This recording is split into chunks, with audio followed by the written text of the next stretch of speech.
we have a great panel for you this afternoon, and I'd like to introduce Dr. Jamie Collier. All right. Thanks, everyone. Good afternoon. Today we're going to be looking at CTI and storytelling, and this is something that's really important to me because I think everyone in the room that's involved in cyber threat intelligence is really fascinated by it. I feel very lucky personally that I get to track all of these kind of threat actors for a kind of day-to-day job. But I think so much of that fascinating insight is stuffed into pretty dry, prosaic kind of threat intelligence reports that don't really tell those kind of stories. Right? There's a lot of technical annexes. They're not necessarily particularly accessible. And those reports are always going to have a place, but not everyone really consumes information and intelligence in that way. So what we're going to explore today is how we can leverage storytelling, the power of narrative, to really help us communicate threat intelligence more effectively and also reach new audiences. So I've got an all-star panel here, really kind of thrilled with the variety of perspectives who've all got kind of experience in storytelling and CTI, but from different angles, and I think we'll explore those today. So we've got Winona de Sombra, who is, I think, really interesting in the way you've kind of straddled the kind of cyber policy and the CTI community. So having started off as a CTI analyst at Recorded Future and Google Tag, now Atlantic Council Fellow, also very involved in policy at DEF CON, getting that off the ground. And then also, if that didn't keep you busy enough, also kind of MPP candidate at Harvard Kennedy and JD at Georgetown Law, right? Yes, you have successfully, but that's a mouthful. Thank you for that intro. Got Andy Greenberg. I think a lot of you in the room will have read Andy's work. Really kind of interesting senior writer at Wired. Wrote kind of Sandworm that I think a lot of the audience would be very familiar with, as well as Trace in the Dark. We've got Andrew Kopinski, who is really passionate about storytelling. Talks about this a lot on Twitter, of all places. And what I like about Andrew is spend a lot of time initially at Mandiant communicating with executives, where we've got to be better at kind of using threat intelligence and using threat intelligence in different ways. But now really spearheading a lot of the efforts within Mandiant to communicate our intelligence to the whole of Google. And finally, another principal analyst at Mandiant, Michael Raji, previously having kind of threat research engineer roles at BAE and Proofpoint, and do a kind of extensive research into kind of Chinese espionage actors. So I want to start off with really exploring kind of why storytelling is important, what it even is. And Andrew, as you're kind of so passionate about this topic, I think you've talked about your job being kind of storytelling. Yeah. Can you just talk about how you see this? Why is it something that's so important to you? Yeah, it's this is kind of an area that I've spent a lot of time looking at, even before I kind of started about 10 years ago. Back when I was in college, I had some very good mentors who were focused on kind of the art of rhetoric and storytelling, and then also was studying to be an analyst. And then came to work 10 years ago at iSight with John Holquist and some of the other folks who were back in the bad old days. But since then, a lot of my job, as it's kind of evolved, has been focused on making people who don't speak intelligence as a native tongue understand what we're trying to communicate, which is really kind of focused on understanding the practice of intelligence and how it came to evolve and how it's kind of really dominated cyber as a kind of discipline, and understanding that it is very, very good at certain things, and then there are other things that as a discipline of communication, intelligence really isn't very well suited for. But there are ways to go about communicating things that are, I think, more effective. And I think narrative, focusing on telling a story, using the kind of effective tools that come along with studying rhetoric from this kind of storytelling lens, really serves a broader purpose to communicate very important, very complicated, very timely things in a way that makes it not just easy to understand, but very difficult to misunderstand. And I think there's a lot to be learned in what we do day to day on from kind of branching out and viewing intelligence not just as the only way, but an option.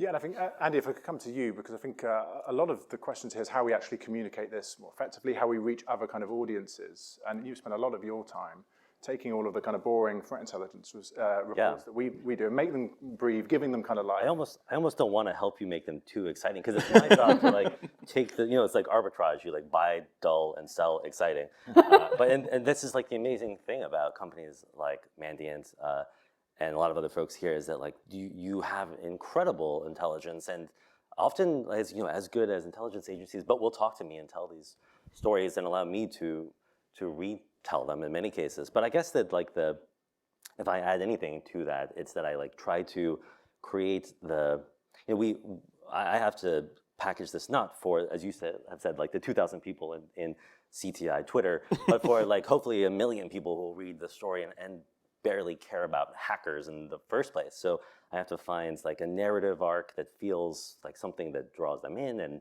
characters. I mean, in many cases, those characters are the detectives like in this room on this stage, like the CTI analysts themselves. But I guess one thing that I try to do that maybe CTI folks just don't try to do, I mean, it's the nature of the medium, the different media, is that I also try to like tell the stories from the victim's perspective or the firsthand witnesses to things like, Mandiant may have some incredible report on like the second blackout that hit Ukraine at the hands of these Russian GRU hackers, Sandworm. But it's my job to go to Ukraine, find the guy who was like in the control room and saw the lights go out and ran outside and saw that like the entire facility had gone dark and ask him like, what were you thinking in that moment and all of that. And I don't know if there's a place for that in CTI. In a way, maybe there's not, and I'm fine with that because that allows me to keep my job. So. Yeah. No, but I think that's really good, and it kind of highlights for me that if we want to tell better stories, it's not just about using the insight we've got in threat intelligence. Sometimes we do need to look further afield, or as you say, kind of find those human stories. Yeah, the kind of perspective or the firsthand witnesses that can capture it. Yeah. Now we know that policymakers kind of have a reputation for not having much kind of patience, or some of them maybe not an eye for detail. Sure. You've done all the work. You've done you've been in the weeds as a kind of threat analyst, but now you're kind of speaking to policymakers. So how have you kind of had to adapt your approach, and what do you kind of take with you from CTI, but what do you kind of leave behind when you communicate with these people? Certainly. I think it's what I do has a lot to do with actually what Andy was just mentioning, which is bringing together some context that allows policymakers to bring their own frame into the scenario. So when we're talking about a quote unquote dry threat intelligence report, I guess it depends on the analyst who writes it. You have how did this happen? What is the damage? What can we do about it? And a lot of that is built for detection and response. A lot of it is built for protecting your organization from these threats. And so Andy talks about the victims, and that brings together the government's duty to protect its citizens. And what I try to do is look at the individual organization that I'm briefing, say CISA or DHS or the NSC or the White House, and I go, okay, this is actually what you could do about it on top of just protection. Here are the things, here's why it actually makes sense for you to do something more than just say, oh, we should patch. And here's how that fits with your overall mission and your goal. And it's the thing that I take from CTI is fundamentally like, people talk about bottom line up front, people talk about knowing your principal and like understanding who your client is, and taking that one step further to go to, okay, what is the solution here? And are we actually able to do that within this organization? And I think that that's bringing in the human element. It's bringing in the prioritization. It's bringing in, my law hat is on, like the statutory authorities and how our allies and partners are going to see this. So that's what I take into it. That's brilliant. And I think a lot of that is about knowing your audience, and that's something that certainly in threat intelligence we need to do when we do kind of stakeholder mapping, and this is just kind of a different iteration of that in some respects.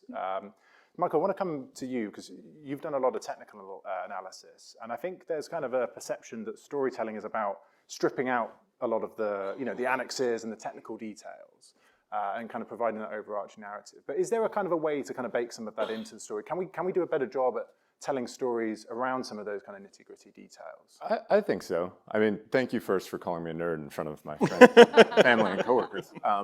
But I find these things are really helpful when you do them through an exercise, like to tell a story on stage. Bear with me, guys.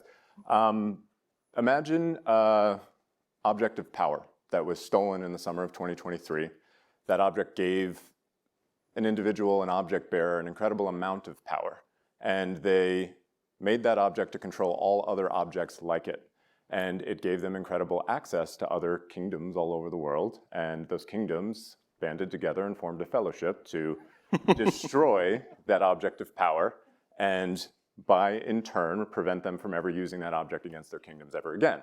That's a story you all know. That's about enterprise security keys. In the summer of 2023, a Chinese threat actor took an enterprise security key and forged a number of certificates that gave them really deep access into a large number of US government organizations. And the story that I just told everybody is a story about private and public partnership. And the vendors that partnered to destroy that object of power, the security key, and the remediation that they actually decided to do to make sure that they could never be abused in that way again. So I think when it comes to the idea of storytelling, in the title here, we refer to it as a missing ingredient. But realistically, storytelling is a technology. It allows us to communicate really incredibly deep and technical concepts almost immediately in structures that people recognize. In a room full of people that don't really know how security certificates work. I don't really know how they work, to be honest, and I'm the technical guy. But whether or not it's The Lord of the Rings or Mean Girls, it's our job to tell these stories to executives, to journalists, to policymakers in a way that's going to engage their attention and really allow them to make risk and strategic and cost-based decisions in a way that has impact. That's brilliant, and I certainly don't know what any of that means in terms of the certificate keys, so yeah. I want to kind of tell, hopefully we kind of established that there's, clear value in storytelling. I want to kind of move into, some really kind of practical steps on how we do that. We've kind of covered some already in terms of knowing your audience, but kind of, Winona, what would the other things that you would kind of be looking at if there's, maybe there's an incident that's kind of breaking, CTI Twitter's freaking out, you've got to start thinking about, how am I going to kind of translate this? Yeah. Obviously, some of that is kind of talking to that audience we've already discussed, but what would be maybe some of the other things you'd be thinking of in terms of how to make that compelling as a story? Certainly. I'm going to go on a little bit, and in the spirit of storytelling, I'm going to go on a little bit of a rant and then end up back to where you want me to be. Fundamentally for CTI, and especially with the prevalence of vendor companies, there's a huge attention economy. I mean, just in general, not just in CTI, but when you're talking about the news, when you're talking about policies that you want to implement, different threats that are coming around the corner. And so not just from a knowing your audience perspective, but also a storytelling perspective, thinking about like Mean Girls or the Lord of the Rings, being able to contextualize where your threat sits to a policymaker in an honest and integrity-focused way, I've found has paid off dividends. That being said, I don't work for a CTI company anymore, so that mileage will vary depending on how stringent your boss is. But there have been people who tell me, from the perspective of DoD or other government organizations, cyber is not necessarily going to be the highest priority, which I feel like the 2,000 people on CTI Twitter tend to forget about. And the solutions that result from these cyber threats might not even be cyber in nature. So, for example, if you're talking about my focus in research is cyber mercenaries, and one of the things that I like to tell government officials is that fundamentally cyber mercenaries and the threats from NSO Group are actually not a cyber problem. It is a talent problem. It is a people problem. And so then they go, haha, so we should change our immigration policy. And I'm like, if you guys want to do that would be sick, but I'm not gonna stand in your way. And so thinking about where you can contextualize to where a decision maker already cares about, and then also in terms of the myriad shopping list of threats that they have to deal with today, being honest about where it sits. Cyber mercenaries probably not as high up on the list as China. And by me saying that to a decision maker, that will probably get me some credibility points that I can use and spend later on. And using that to contextualize and tell this story and say, here are all the lists of things that you want to do. Here's where my story fits in with you, and here's what you could do about it, I think are the big things that I try to do in my job. That's brilliant. And Andy, if I could come to you, I'd be interested in kind of both your perspective on what you would kind of recommend to kind of aspiring journalists that want to kind of cover this space, but also the sort of things maybe you'd like to see from the CTI industry in terms of helping to make this space more accessible. Well, it's actually in some ways I kind of feel like I am in such a different position from everybody else on this panel because I'm not actually trying to tell people necessarily what is most important. I'm trying to tell them the best story, and I don't necessarily look for the most important thing and then try to figure out how to tell a story about it, which is more your jobs, right? But sometimes it doesn't necessarily seem like that, depending on the report. Well, yeah, I mean, I feel like though you can tell almost just in the stuff that I focus on that I am drawn to cyber attack, cyber war. I mean, that makes for good stories. That has like some Lord of the Rings kind of heft to it, you know? You can see like the power of these dangerous tools. But then it actually is very difficult to, I mean, you did a wonderful job of like telling this key theft story for Microsoft in that framework, but actually it's really hard to write a whole book about that because what happened as a result of that? Like who actually was the victim? Who suffered the consequences? 25 organizations had their emails breached. But the thing about espionage is that the connections are so hard to draw in the larger picture. I mean, it's like a cliche, probably 6 people have said this at the conference, that Russia is like a hurricane and China is like climate change. But that's the thing, like China is doing this slow, steady stealing of secrets that is a very difficult story to capture, but maybe like climate change, actually more important than those like acute attacks that you can see the evidence of. You know, it's really hard to trace all of the effects of this slow gathering of American Western secrets over time that China is achieving. Just like climate change also, it's a very slow, difficult, large story to tell. It's hard to find the character, the victim, the scope to like capture it all in a narrative. So, you know, in a way, like, I almost feel like storytelling is dangerous. It's like preventing us from addressing sometimes the most important problems. I am part of the problem, of course, because I'm a We're professional all a little part of the problem. Yeah. I found a lot of the time when you're trying to get under the hood on telling stories at this societal scale level, finding the other person behind the keyboard across the world that you're writing a secret love letter to every day as a researcher, who you give a name to and you give him a nickname and you write a lot about him and you look at everything that he does on a computer in his day job and wonder what was he thinking when he was making that decision.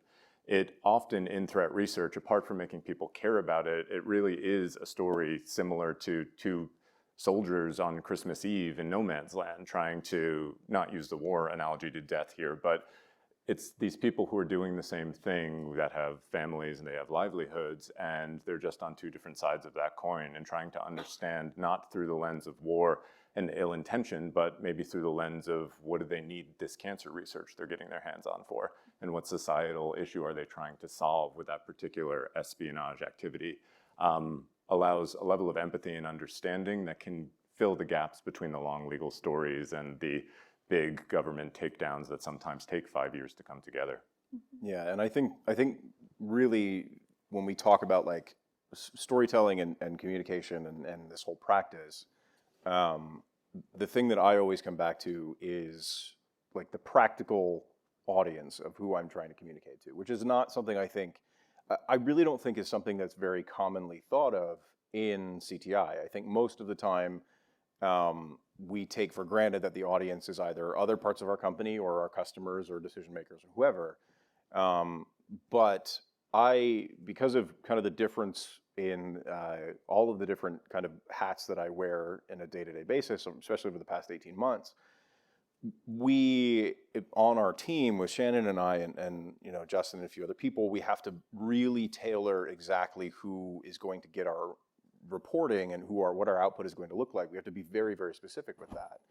And I think this is really where the practice of CTI can learn quite a bit from narrative and storytelling, because you know I know that if I get a call you know after hours from Holquist or from somebody else and I have to prepare, you know, somebody is going on, Sandra or Kevin is going on, you know, CNBC tomorrow morning about some terrible thing that just happened. Sandra and Kevin and John have forgotten more about CTI than I will ever know. So I know that I'm communicating to a practiced professional who understands the subject matter very well, but doesn't have the time or the necessary connections or whatever to chase down exactly what's happening kind of behind the scenes, which is why I'm employed. But if I'm going to have communications about this, and I spend so much time kind of having discussions with on the ground practitioners who are tearing apart malware, doing the research, and a lot of our guys who are in the kind of the weeds of technical stuff, I understand that what they're trying to do is solve a puzzle. They're not trying to communicate the results of what that puzzle looks like, because when that puzzle's done, to them it's done. They have the complete picture that there's nothing else to do with it.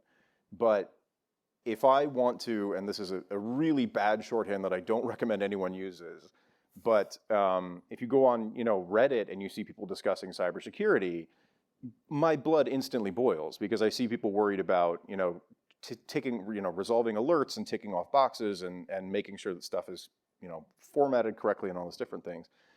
Whereas from my perspective, I am coming at this from this kind of broad practice of moving very technical things to a very easily understandable and digestible format. And I want to be able to reach beyond just communicating to other practice professionals or the 2,000 people on CTI Twitter and say, look, this is a bigger problem. There are very big problems that have to do with very specific attacks. The security key issue that we saw this summer affected people who are professionals and practiced in this, but there are a lot of cyber problems that need to be understood by everybody out there who are my mom and dad and everybody else who kind of uses computers and tech in every single aspect of their day. And I think that is where my frustration comes in, because that's really where I want to communicate things more clearly and more effectively. So I guess a question for anyone on the panel is, maybe we've got an analyst that needs to communicate something at a higher level or, make it compelling. What are some of the kind of really practical devices we can use? I think, Mike, on your first example, there was kind of use of analogy or metaphor there. Is that something that's effective? Are there other ways we can do this? I wouldn't call that practical. I wouldn't recommend going into the boardroom and being like, I'm going to summarize a trilogy to you. But I find a lot of the ways understanding what your stakeholders' motivation is. I think Andrew touched on that before, but really understanding, are they trying to make a policy decision? Are they trying to make a money decision? Or are they trying to make a risk decision? So understanding the audience of what you're going into and understanding what their particular acumen is. And then on top of that, how much time do they have? Trying to scope your story. Andy's telling stories over years. I'm telling stories over 1 minute, 30 seconds in a basement of a hotel. So it really just depends on the amount of time you have and the scope of what you're doing as well. And I always think bringing it back to the world that is most familiar to them, that they can root on something they recognize, is really important. Yeah, I mean, I've certainly found one thing that's been useful from my perspective is to try and look at, are there kind of multiple incidents that we're seeing, and what's the kind of overarching takeaway? So I think the 0-day summer stuff was a great example, because it was easy to kind of keep pressing the panic button, like another 0-day, another exploit, and there wasn't that kind of coherent kind of narrative or trend to it. And when you kind of zoom out, actually a lot of this is maybe targeting security devices, or it's trying to kind of bypass EDR in different ways. And sometimes when you can actually present it in that way, this is kind of bigger trend, and then you've got the kind of footnotes, that can be a kind of really compelling thing. I don't know if anyone else has got any kind of suggestions to the audience. I mean, fundamentally, I think it's hard for public CTI reports to have a narrative, and not the narrative that I think all of us are trying to espouse. And I say that with love, because I think that CTI reports are technically dry because they're like, we all set up here, they're trying to solve a puzzle. Like, what happened? How do we fix it? Potentially, who did it? Although most often I don't see the other hacker that we're writing a love letter to. We've shrouded that individual or set of individuals behind a moniker for legal liability and other attribution data set reasons, right? And so I think fundamentally when we're thinking about this issue and how to create this story, be it a trend, be it a individual report that we're going and briefing in 1.5 minutes, it really should be about how do you tailor this report and solve this puzzle. Now, how do you pitch it in a way that people can understand and actually do something about, like Hot O Day Summer, which I will hashtag till the day I die. It's very good. So hopefully everyone in the audience kind of feeling empowered. We agree that storytelling is important. We've got some ideas on how to actually implement that. So I want to kind of take a pessimistic turn and explore some of the kind of very real challenges that exist when we're doing this. And Andy, if I could kind of turn to you, because I think there's a bit of a tension in the industry in terms of kind of playing up to some of this versus kind of telling compelling stories. You've previously written, you've been quite kind of critical of some of the ways that the industry will kind of give threat actors jazzy names, for instance. So how do we tell stories without doing something that's kind of a little bit tacky when it comes to kind of covering threats? Well, I'm both the guy who wrote the piece making fun of everybody's threat naming conventions, and then also the guy who wrote the book Sandworm. And I could have called it, Voodoo Bear or Telebots or whatever. Does it have an APT number? I guess not. But one of these boring names, and I chose the sexy monster name for a reason. So. I do feel like there's this tension in storytelling itself, like this is a fundamental problem. You want to convey the importance, the danger of these groups. Like I was saying, I think, if I was going to give one tip to, just to answer your last question, really to people writing the threat intelligence reports, it's like find the consequence, show how bad this was for some victim, for like follow it to its conclusion. But in the process, you're also trying to maybe Sandworm loves to hear about the chaos that they caused inside the world's largest shipping firm. Maybe they even love to hear how the ripple effects of NotPetya, their malware, destroyed electronic health records inside of hospitals across the United States and almost killed kids and everything. So do they like the fact that I named them after this monster? I didn't actually. John did. If he's here, it's his fault. And it's always his fault, by the way. Yes.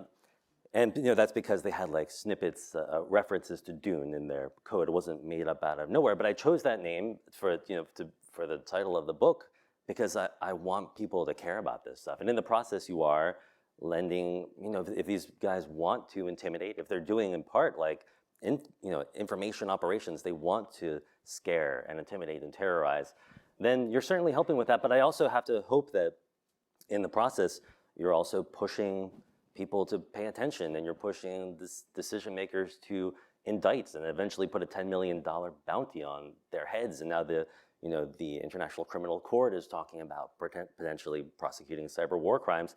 That required a lot of people to start paying attention to what these guys had done. And if they haven't said that Sandworm would be the first case, but they would have to be almost. So it's a double-edged sword. I admit that I'm guilty as anyone of hyping these guys up, but I think it has an important effect.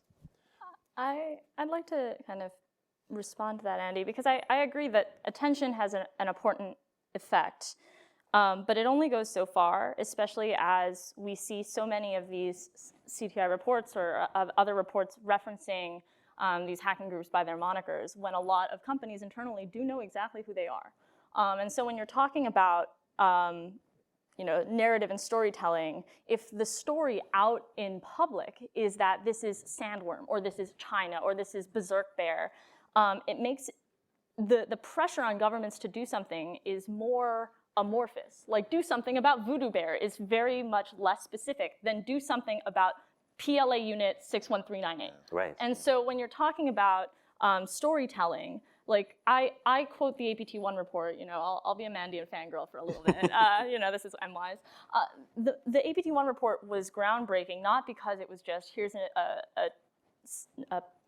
cyber attack that's attributable to China, but here is the building in which they operate. Here are here's how the PLA organizes its cyber operations, and this gave the government actual stuff to hang their hat on and be like, oh, we have to go after this specific organization, which is going to be, it's not, there's more nuance to that particular story. But when you're talking about story in a threat report, it is much more compelling to a government audience when you're saying, listen, this is a public report that we can publicly attribute to not just Russia, but this part of the GRU or this company in Israel.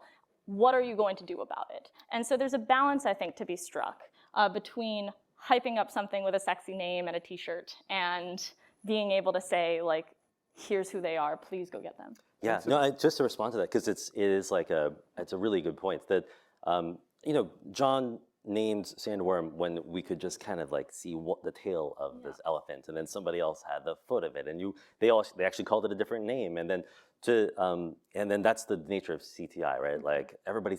All these blind people feeling different parts of an elephant and giving each part of its anatomy a different name. That sounds really much dirtier than I intended.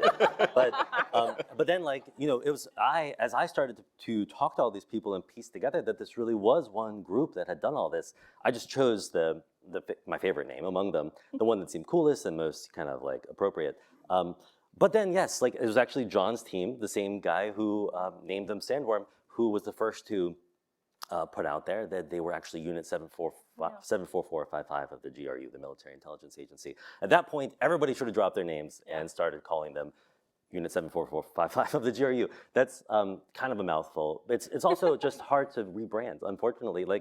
I'm someone who has to talk to this giant audience, and they don't know what that means. And it's partially my fault because I've said Sandworm, Sandworm, Sandworm, It's like, do I call it like formerly known as sandworm, or X, which we what's called Twitter, or it's like just a difficult rebranding problem. But I'm totally with you that in a professional setting, let's like just stop talking about all these ridiculous animal names, and if we have their names and faces of these people, if they've been indicted, if we've attributed them to their unit of a military or a government intelligence agency, whatever, then let's just say that. Yeah, that's a great idea.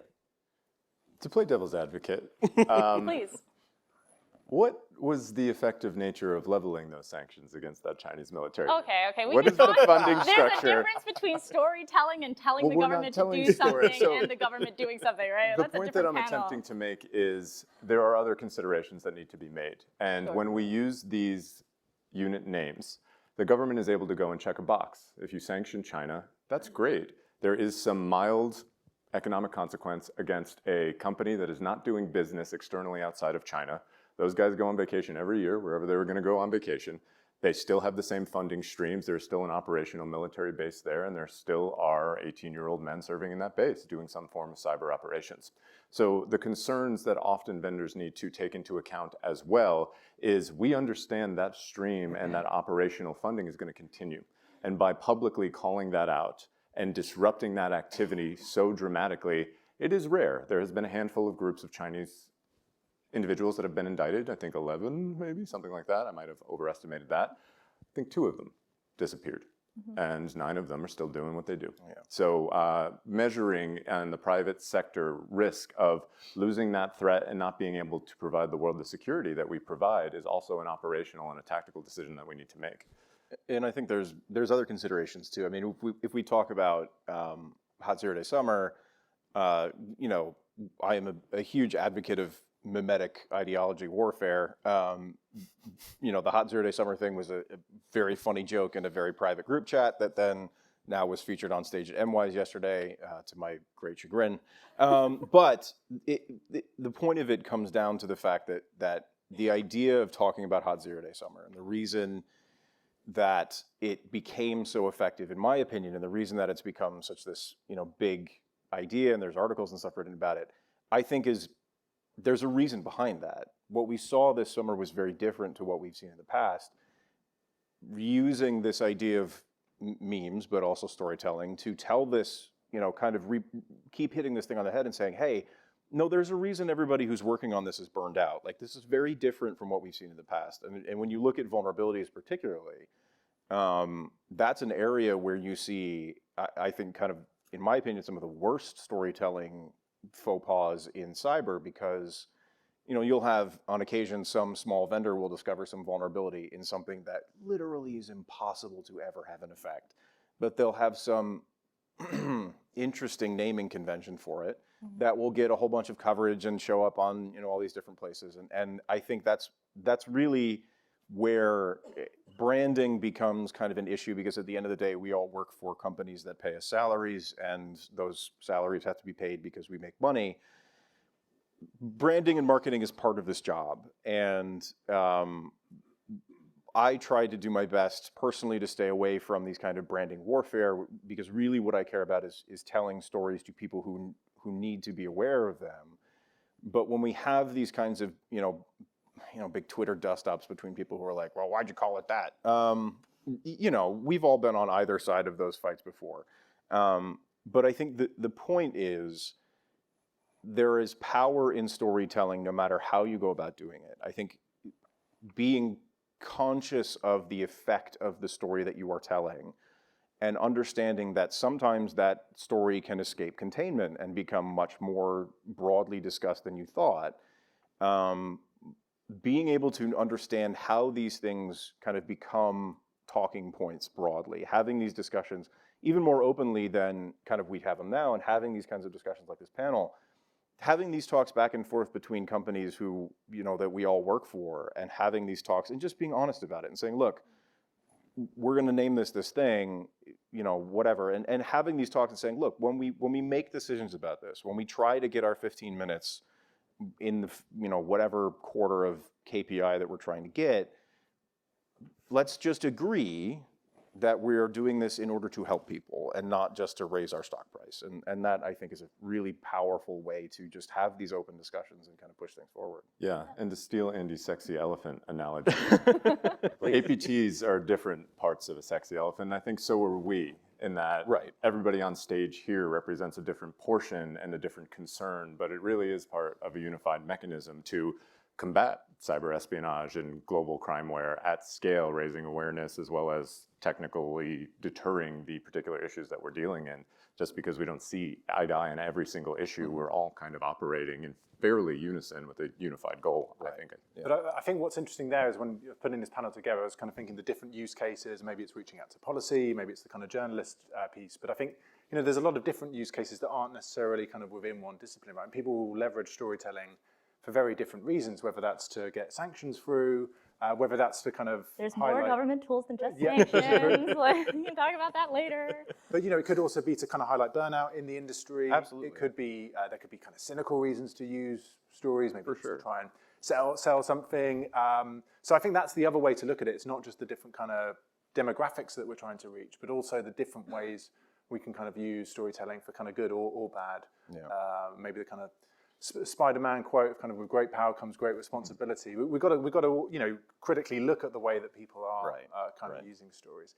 I want to get into questions. Just one last thing for you, Winona, because I think a lot of your work, looking at kind of cyber contractors, what I think is really interesting there is that storytelling can also kind of blunt a lot of the nuance, right? That when we talk about cyber contractors, they're the kind of pantomime villains of the industry, and perhaps for good reason. Mm-hmm. But I think a lot of your research is also saying, not all of these pantomime villains are quite the same. There's maybe a bit of nuance there. Maybe we need some carrots and sticks rather than just kind of sticks, depending on the actor. So how do we kind of tell stories, simplify, but also kind of keep a bit of nuance there when we need it? So that's a long question and also a very low-key way to end this. When I cover cyber mercenaries, to provide a little context for the audience, most people have heard of NSO Group. And a lot of people have heard of the really terrible harms that befall to people who are surveilled, who get their phones popped. I think, though, when we're talking about how to provide nuance to a story, it goes back to simply the fact that a decision maker may not have all of the facts. And one of the things that I have a problem with in cyber policy specifically is how people approach a problem based off of the way that it's framed. A lot of the solutions that come from there's a mercenary firm that's hacking phones and now all of these people are having problems results in, we should just ban all spyware. And then, put the NSA out of a job. Or, make sure that, make sure that we put a lot of pressure on Israel, which has, various other policy consequences. And also think about banning spyware sales at all, but then not understanding what spyware is from a technical perspective, and then you go into export control and trying to ban numbers again, which was a whole big thing back in the 90s and is now making a resurgence in terms of export control for specific software. And so what I tried to do in this particular place of adding nuance and adding another story is not really to add another story, but just show policymakers the consequences of their actions, which is simply okay, if you do that, then this is how the way that you tweak this might impact this part of the industry.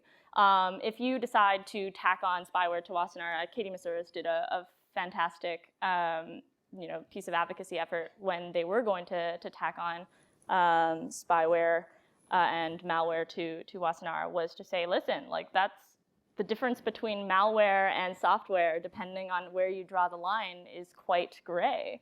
And so not to create an entire other story, but potentially just to show somebody how that decision will war game out is what I usually try to do. Yeah, I think the reason kind of I asked that is because what I found from speaking with a lot of organizations is there is this kind of tendency to lurch from headline to headline or story to story, whether that's kind of healthcare related threats during the pandemic, then it's kind of Russia, Ukraine, solar winds, everyone wants to drop everything and focus exclusively on supply chain, and it's kind of how we do that in a kind of measured way. But we've got a few minutes left, so I want to kind of move into questions. There should be a mic kind of roaming around. 5 minutes for questions. You can either direct questions to a specific panelist or to the panel itself. There we Raise go. your hands and I'll come running over to you. God, we are so good at telling There we stories. go. Nobody had a question. Thanks for being just right in front of me. So it's really awesome to hear about the concept, right, of adding the so what to the reporting that we do, whether it's incident response reporting or threat intelligence reporting. But as many of us here were mentored or brought up, right, we're kind of sort of trained to take all the sort of flowery language, right, write dispassionately, write technically. So to be able to facilitate adding the so what in a way that is impactful, do we need to retrain ourselves and then by extension the folks coming up after us to not always write in that one sort of Wikipedia edited to death voice? Or is this something that really should be a more niche skill for some of those that can do that kind of writing? Andrew, do you think this kind of touches on the different skill sets we need? I'll be undiplomatic about that. Yes, I think absolutely there is a need in the industry for certainly the next generation, definitely this generation, to even if you're not somebody who's going to communicate to a broad audience, even if you are a purely technical person who is ripping apart malware and all you want to do is solve puzzles and be left alone, I think there is absolutely a need for you to understand that there is broader context for what you are doing. So even if you were, I think everybody across the industry could benefit from having, not being trained, we don't expect you to put out writing that's going to speak to everybody, but we expect you to understand why other people have to read what you're going to write and communicate that out to everybody. You need to understand that there's going to be some, measurable amount of translation that goes into communicating what you're saying. And I think there's a book called Babel by R.F. Kuang, which is a fiction book, but speaks to this very, very brilliantly, and talks about the idea of communicating to different people in different ways, and how there's so much more intangible stuff to communication than just the words on the page. I think there's a lot of opportunity there for people across the board at every organization to get better at this and make their product better. One of the biggest notes I get is you slipped into the passive voice. That is what I get on every intelligence report. I don't think Andrew's ever gotten that note on a report that he's written. He told me a story about a horse last night that moved me to tears. He has a very, very active voice. I will say that. I've probably got time for one more question. There you go. Aside from the fact, or let's say probability, that the entire panel have a sexy elephant voice, I don't know how that happened.